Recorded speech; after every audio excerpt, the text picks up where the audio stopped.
ویسے تو یہ ڈپارٹمنٹ لیول کی یہ بات ہے، پبلک میں مطلب اس کا وہ اتنا نہیں، ہم جو ڈپارٹمنٹ میں اس کے ان کو انفارم کرتے رہتے ہیں کہ جو ٹی ایچ کیو بھلوال ہے، ایکچولی دیکھیں نا، ٹی ایچ کیو کوٹ مومن بھی ہے، بھیرا بھی ہے، سیلم والی ہے، لیکن میں ان میں سے اکثر میں نے وزٹ کیے ہوئے ہیں. تو ٹی ایچ کیو بھلوال جو ہے یہ آلریڈی ایک بڑا ویل اسٹیبلش، ایک تو سب سے پرانا ہے، تو یہاں پر پیشنٹ فلو بہت زیادہ ہے. تو کسی بھی ٹی ایچ کیو میں نے اتنا رش نہیں دیکھا. آپ کوئی بھی اگزامپل دے، باہر سے ہمارے پاس ڈاکٹرز آتے ہیں، لاہور سے بھی آتے ہیں، ٹی ایچ کیو لیول پہ اتنا پیشنٹ انفلو نہیں ہوتا. ایک تو یہ پرانی تحصیل تھی، اس کے اندر سے بھیرا اور کوٹ مومن نکلے، تو ایک پہلے سے ادھر کا ایک انفلو ہے ادھر پیشنٹس کا نا. تو ہمارا پہلے پرانے دور میں تو بڑے کم یہاں پر ڈاکٹرز تھے، لیکن الحمدللہ اس وقت اراؤنڈ اباؤٹ میل فیمیل دونوں ڈاکٹرز 30 ہیں، سٹاف بھی ہیں ہمارے پاس، 30 سٹاف بھی ہے. تو اس کے باوجود بھی ہمیں مزید ابھی سیٹیں خالی ہیں. تو یہ ہے کہ جتنی سیٹس فل ہو سکیں، اسپیشلی اگر یہاں پر ریڈیولوجسٹ اور تعینات ہوں کہ یہاں پر رپورٹ مل سکے. دوسرا، اب کارڈیولوجسٹ ہمارے پاس ہیں، تو ہمارے پاس جو ایکو کی مشین نہیں ہے، تو ایکو کی مشین آ جائے تو ایکو ہونی شروع ہو جائے. پھر ٹی ایچ کیو جتنا یہ پرانا ادارہ ہے، تو پوری بھلوال میں اور اس کے سراؤنڈنگ تحصیلوں میں بھی سی ٹی اسکین نہیں ہے. تو سی ٹی اسکین بہت ایک امپورٹنٹ ہوگا، اور سی ٹی اسکین کی اگر سہولت گورنمنٹ کی طرف سے آئے نا تو وہ ایک بہت اچھا انپٹ ہوگا. یعنی کہ وہ بھی ایک میجر ایشو ہے، یعنی کہ اس تحصیل میں ہونا چاہیے. ہاں جی، کیونکہ اس میں ڈائگنوز ہم یہ کرنا ہوتا ہے کہ کسی کو جب فالج ہوتا ہے تو اس میں سی ٹی اسکین کرنے کے بعد اس کو دوائی دینی ہوتی ہے، اس سے پہلے نہیں دے سکتے، کیونکہ اس میں دیکھنا ہے کہ فالج اس کو خون نکلنے کی وجہ سے ہوا ہے یا خون جمنے کی وجہ سے ہوا ہے، وہ سی ٹی اسکین میں پتہ چلنا ہے. جب تک سی ٹی اسکین نہیں ہونا اس کی دوائی شروع نہیں کر سکتے. اور اس میں پہلے جو کچھ گھنٹے ہوتے ہیں، پہلے 24 گھنٹے سمجھ لو یا 6 گھنٹے، وہ بڑے قیمتی ہوتے ہیں. اس میں اگر دوائی مل جائے تو بندے کا فالج ٹھیک ہو سکتا ہے، وہ کافی ٹھیک ہو سکتا ہے. اب اگر وہ ویٹ کر رہا ہے، کوئی غریب آدمی وہ جا بھی نہیں سکتا، تو وہ پھر اس کی وہ جو اس کی ڈسیبلٹی ہے، معذوری ہے، وہ پھر اس کا مقدر بن جاتی ہے. اچھا، یہاں پہ کچھ ڈاکٹرز کی سیٹیں خالی ہیں یا کوئی بیڈز وغیرہ آگے پیچھے کوئی ایسا کوئی ایشو ہے؟ کوئی آپریشن تھیٹر میں کوئی ایسیسریز جیسے کوئی آپریشن کی چیزیں؟ کچھ ہمارے سننے میں آیا ہے کہ آئی اسپیشلسٹ کافی دن ہو گئے یہاں پہ بیٹھتے ہی نہیں ہیں. آئی اسپیشلسٹ بھی سر سے بات بھی ہو رہی تھی، ان کی ٹرانسفر ہو گئی ہے. تو وہ سائیوال سے تھے، وہ اپنے علاقے میں چلے گئے ہیں، تو وہ ہر ایک کا حق ہے کہ چلو اپنے علاقے میں جانے کا. تو انشاءاللہ امید ہے کہ اب کوئی نیکسٹ اپائنٹمنٹ ہو جائے گی. پہلے یہاں پر کوئی آئی کا آپریشن تھیٹر تو نہیں ہے، وہ بھی او پی ڈی کی حد تک تھا. تو اس کے او پی ڈی میں جیسے، لیکن ہمارے پاس جو آئی کے جیسے آپٹومیٹرسٹ ہوتے ہیں نا، وہ ہیں. تو اگر ہمیں آٹو ریف مل جائے، وہ نہیں ہے. جو ایک کمپیوٹر مشین ہوتی ہے نمبر نکالنے کے لیے، آنکھ کا نمبر نکالنے کے لیے آٹو ریف ہوتا ہے، وہ نہیں ہے ٹی ایچ کیو کے پاس. اگر وہ بھی مل جائے، ہاں، مطلب C T scan, auto ref اور ایکو کارڈیو گرافی کی مشین جو ہے نا، یہ چیزیں 3 آتی ہیں تو یہ بہت اچھا ہے. اس کے لیے ہم ویسے بھی ہو سکتا ہے ڈونر بھی ہمیں مل جائیں. ابھی بھی ہم سوچ رہے ہیں کہ اس میں تھوڑی سی میٹنگ کریں گے لوکلز کے ساتھ نا. اگر کوئی ایسے ڈونر ہمیں مل جاتے ہیں نا تو لوگ دینے کو آئیں تو مطلب یہ چیزیں مینیج کی جا سکتی ہیں انشاءاللہ. یعنی کہ کچھ چیزیں اناؤنس ہوتی ہیں تو تب بھی پبلک کو پتہ چلتا ہے نا کہ یہاں پہ چیزیں شارٹ لسٹ ہیں. اور کیا ضروری ہے، صحیح کہہ رہے ہیں. ٹھیک ہے. تو اور کوئی میجر ایشوز ہے جو وہ پبلک کو پتہ چلے تو میں بھی، جیسے آپ کہہ رہے ہیں کوئی ڈونر آئے تو شاید ان کے توسط سے یہاں پہ چیزیں پرووائڈ ہو سکیں. ہاں جی، تو میری یہی ریکویسٹ ہوگی. بلوال میں ایک بڑی رچ تحصیل ہے پنجاب کی،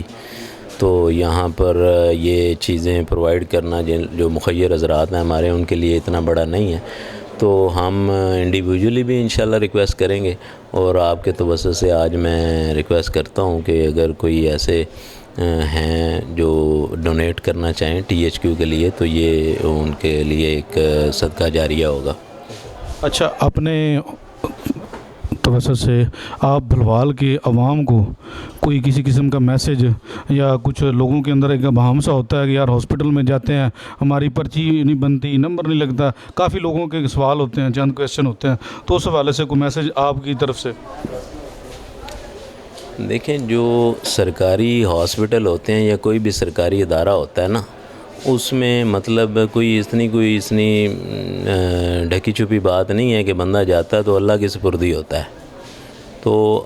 اللہ سے دعا کر کے آپ جائیں، لیکن بجائے اس کے کہ اب ہم پرائیویٹ بھی پیشنٹ کو دیکھیں نا، تو یا فیملی میں کوئی ہو، تو جب کسی کو ایمرجنسی ہوتی ہے نا، کسی کو کارڈیک ایمرجنسی لگ رہی، کوئی بے ہوش ہو گیا، تو سب سے بیسٹ جگہ سرکاری ہاسپٹل میں جانا ہی ہوتا ہے۔ میں ہمیشہ سرکاری ہاسپٹل میں، اس میں مطلب عام بندہ سوچتا نہیں پرائیویٹ میں چلے جاؤ، ایسے نہیں، کیونکہ پرائیویٹ ہاسپٹل جو ہوتے ہیں وہاں پر وہ کمپیٹ نہیں کر سکتے گورنمنٹ اداروں کے ساتھ،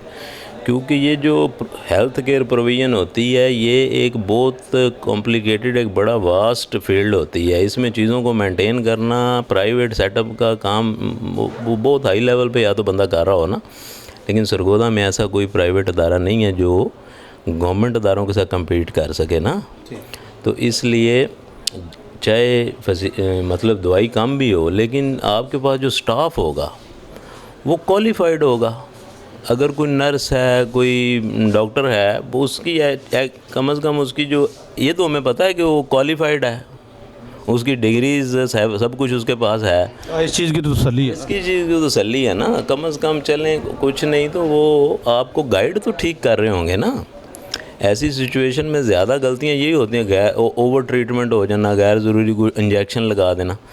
تو ہمیشہ پرائیویٹ یہ جو گورنمنٹ فیسلٹی کو ایک تو ایمرجنسی میں چوز کرنا چاہیے، لیکن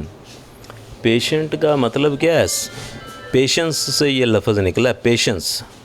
patient be patient with the patient, doctor کے لیے بھی یہی ہے، تو پیشنٹ کو پیشنٹ بننا چاہیے نا، مطلب آپ کو اندر پیشنس آنی چاہیے، صبر، وہ کالی ہو میرے حوصلے سے کام کرنا چاہیے، حوصلے صبر سے کام لینا چاہیے۔ یعنی یہاں پہ تو بندے آتے ہیں ایسے ہمارا فوراً ہی نمبر لگ جائے، ہمیں دیر نہ لگے، جلدی ہو جائے۔ سورۃ تغابن کی ترجمہ پڑھ لیں نا، اس میں آیا تھا ما اصاب من مصیبت الا باذن اللہ، کہ کوئی مصیبت اللہ کے حکم کے بغیر نہیں آتی، ما اصاب من مصیبت، اب بیماری آئی ہے، کوئی مشکل آئی ہے، اللہ کے حکم نال ہی آئی ہے، لیکن جو ایمان والا، اس کی اگلی لائن کا تھا، جو ایمان والا ہوتا ہے اللہ اس کو اس کے اندر رستہ پھر دکھا دیتا ہے، تو آپ نے صبر کا مظاہرہ کرنا ہے، غصے نہیں ہونا۔ ایک ڈاکٹر صاحب ہیں، 10 بیڈ لگے ہوئے ہیں، ایک ہمارے سامنے ہوتا ہے، انہوں نے دوائی لکھی ہوئی ہے، تو ابھی میرے سامنے ایسے ہوا، وہ ایک مدر تھیں، تو نرس بھی ایک ہے، ڈاکٹر بھی ایک ہے، بیڈ مریض 10 ہیں، تو اس نے باری سب کو دوائی لگانی، کسی کو انجیکشن لگا رہی ہے، سب کو لگانا ہوتا ہے، تو ابھی چوتھی کی باری آئی نہیں ہے، چوتھے 5ویں بیڈ کی، تو اس سے پہلے ہی وہ فوت ہوگی ہمارے ہاتھوں ہی میں۔ اب ادھر قصور تو کسی کا نہیں ہے، مطلب کچھ کئی دفعہ مطلب چیزیں ہمارے کنٹرول میں نہیں ہوتی۔ اب میں خود ڈاکٹر ہوں، تو میری مدر میرے پاس ہیں، تو ان کو اٹیک ہوا، تو میں نے وہ چیزیں منگوائیں بھی، ہیپرین بھی منگوائی، وہ میرے ہاتھوں میں ہی ایسے فوت ہوگی۔ میں خود ڈاکٹر، میں ہاسپٹل کے اندر رہتا ہوں، تو جب چیزیں ہونی ہوتی ہیں تو اس وقت یہ نہیں ہوتا کہ آپ کتنے ڈاکٹر ہیں آپ کے پاس، یا تو وہ تو پھر ٹائم آ جاتا ہے، ہر کسی نے، ہم لائن میں لگے ہوں، ہر کسی نے جانا ہے، تو اگر انسان صبر سے مطلب مظاہرہ کرے نا، تو اس کے اندر ہی اس کی خیر بھی اس کو مل جاتی۔ غصہ کرنے سے کوئی فائدہ نہیں ہوتا۔ لڑکے وہ باہر چلے جاتے ہیں کہ وہ ڈاکٹر صاحب، مجھے 2 دن پہلے ہی کال آئی کہ آپ پلیز دیکھ لیں، وہ ادھر ایمرجنسی والے تو بالکل دیکھ ہی نہیں رہے۔ میں نے کہا یار تھوڑا صبر کرو، باری دیکھ رہے ہیں نا، پہلے ایک کو دیکھیں گے پھر دوسرے کو، تو ان اللہ مع الصابرین، اللہ صبر والے کے ساتھ ہی ہوتا ہے نا۔ اگر آپ غصہ کرو گے تو پھر آپ شیطان کے ہتھے چڑھ گئے ہو۔ غصہ شیطان کا دوسرا نام ہے، غصہ، وہ غصہ چڑھ گیا، بس آ گیا، وہ تمہیں قابو کر لے گا، پھر تمہارا کام خراب کرے گا، تمہیں پریشان کرے گا، تو اس سے بچنا ہے۔ اس لیے تو ناظرین،